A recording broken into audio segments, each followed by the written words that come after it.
Hey guys, welcome to the Liberal Hive Mind, a channel solely focused on exposing the abundant hypocrisy of the left. It's been only a couple days since Elon Musk took over Twitter, and in such a short matter of time, he's already managed to break the internet. Oh, what a difference a change in leadership really makes. I mean, clearly, with Jack Dorsey at the helm, something like this would have never happened. But with Elon Musk, it's pretty much par for the course. It's what you might expect. And what is it, like day 3? Elon has lefty heads imploding as he challenges the status quo, challenges the mainstream media, and already you can see the left's power on Twitter has totally crumbled with this change in ownership. No longer can they censor and shadow ban the disapproved narrative to promote only the approved narrative. And trust me when I say they're already throwing a tantrum. Elon Musk is the gift that keeps on giving. Let me show you guys exactly what I mean by that. We've got some stuff to get into, so let's roll the tape. Alright folks, so we already know what the left is doing here with this whole Paul Pelosi thing, dishonestly and disingenuously trying to twist and craft a narrative that it has something to do with Trump supporters. Well, generally those narratives go pretty unimpeded in places like Twitter. Well, no longer, because the owner of Twitter, Elon Musk, the most powerful person on the platform, is now actively standing in their way. Hillary Clinton tweets this story from the Los Angeles Times, accused Pelosi attacker David DePape spread QAnon and other far-right bigoted conspiracy theories. She writes as a caption on top,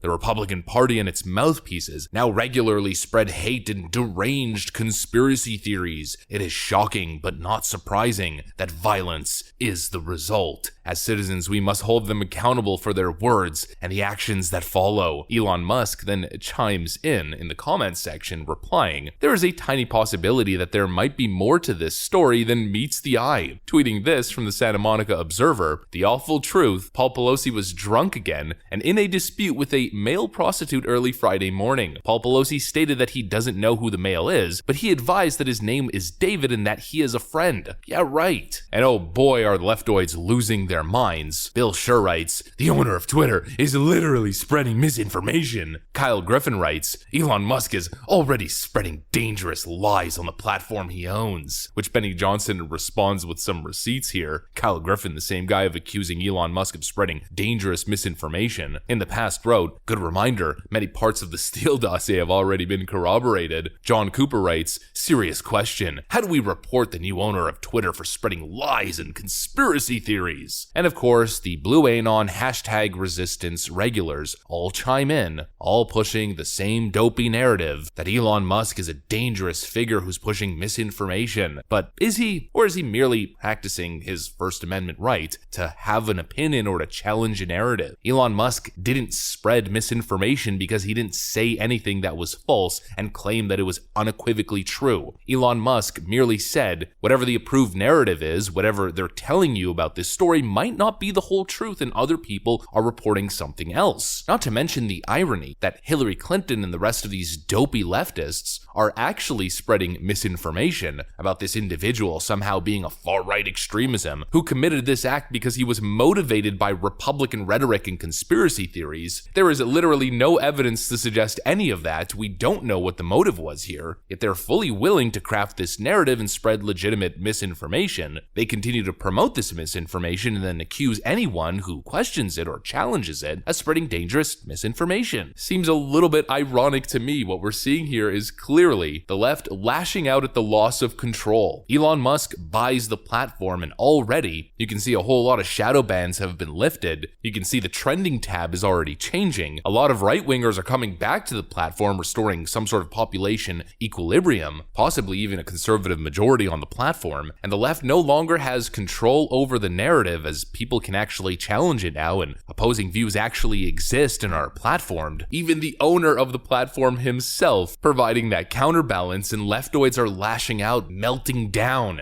How dare anyone challenge our narrative is essentially what they're saying, like a bunch of damn crying babies. Oh, where? It's not fair that our narratives are challenged. I mean, how despicable is that? As if you're some sort of nutcase or wacky conspiracy theorist if you don't buy the approved narrative. With this whole situation going on with Paul Pelosi, I mean, the situation is sus, to say the least. Why was Paul Pelosi with 2 other grown men in their underpants at 2:30 a.m. in his mansion? Why was the glass broken outward? Why did he say he didn't know the individual, but then said the individual was his friend and knew his first name, David? All kinds of questions here. None of it really makes sense. But you're not allowed to question it, and you're definitely not allowed to question the left's characterization of this situation as if this individual is somehow a right-wing MAGA extremist. Yeah, you know, the nudist hippie commune activist, literally living in a hippie commune. I mean, this is where that individual lives. I'm not going to go into the reports of what allegedly is going on in this place, but anyways, just on the exterior you can tell this is not a right-wing conspiracy MAGA Trump supporter threat terrorist enclave. It's a San Francisco hippie commune, not exactly the bastion of right-wing extremism. I mean, that is by far the most ridiculous conspiracy theory that we have circling thus far, and leftoids expect you to believe that over some other theories that are bouncing around involving Paul Pelosi and some of the potential things that he might be getting down to late at night with other individuals in San Francisco. The whole thing is ludicrous. But the most obvious element here is the total desperation of these leftoids. That's really the point that I want to focus on. They are freaking out. They've been saying forever, haha, right-wing chuds, they don't like the censorship of my private company here on Twitter, then make your own platform. And Elon Musk turns around and says, well, how about I buy your platform? And of course, the leftoid collective response is, no, that's not what we meant when we said get your own platform. And the funniest part is that Elon Musk isn't even a conservative. He's just providing a counterbalance. He's a moderate, middle-pack guy who cares about free speech and open discussion. And you see the leftist reaction when it's a level playing field. Nothing is fair to the leftoids unless it's stacked in their favor. And that tells you all that you need to know about them. And I mean, talk about the irony and the hypocrisy. Oh, my disinformation, they keep saying, as they're fighting a disinformation war to destroy Elon Musk and craft a narrative around his purchasing of the platform. Now they're pushing this story. Elon Musk buys Twitter, and all of a sudden, the use of the N-word on Twitter increases by 500% following the Elon Musk takeover. Philip Lewis writes, Elon Musk's Twitter takeover sparked a surge in the use of that specific word on the social media platform. A social media research group told the Washington Post the use of the slur increased by nearly 500%. LeBron James even chimed in, I don't know Elon Musk, and to be honest, I could care less who owns Twitter, but I will say that if this is true, I hope he and his people take this very seriously because this is scary AF. So many damn unfit people saying hate speech is free speech. Well, first of all, when it comes to the ethical argument or the legal argument surrounding whether or not hate speech is free speech, I mean, we'll leave that to legal scholars. And to claim that certain people have a nuanced opinion on this issue that may not agree with you, to claim that they're unfit is a little bit of a stretch, but either way, the left is trying to pretend as if Twitter has become 4chan overnight. But clearly it hasn't, and Elon Musk even responded to this, promoting a tweet by Yoel Roth, where he writes, nearly all of these accounts are inauthentic. We've taken control to ban users involved in this trolling campaign and are going to continue working to address this in the days to come to make Twitter safe and welcoming for everyone. They're already on it. But of course, the left is trying to peddle, again, a disinformation campaign. Twitter has become a total free-for-all, an extreme, reckless place with zero accountability and zero moderation. That is clearly not the case. And Elon Musk has never advocated for that. He's merely advocated for a more open place for people to have discussions without fear of political bias or censorship, and to cater to the large majority that orbits the center of the spectrum and not the extremes. The left, they're just incredible. I mean, the hypocrisy, the lies, the misinformation campaigns, the slander. But in the end, the conclusion, the thesis of the video, the collective left is just losing its mind at the idea that they're losing control over the flow of information, losing control over narratives, and they're throwing a little hissy fit. Oh, you poor little leftoids. Did you guys lose control over your monopoly power over information and speech? Is your authoritarian rule currently being challenged and taken away from you? Oh, you poor little babies. Get wrecked. I mean, I am absolutely loving every single moment of this Twitter takeover. That's what I got for you guys, though. Hopefully you enjoyed it. If you did, make sure to leave a like and possibly subscribe to the channel. I'm going to get back to work. I want to thank you guys for watching, and I'll see you on the next one.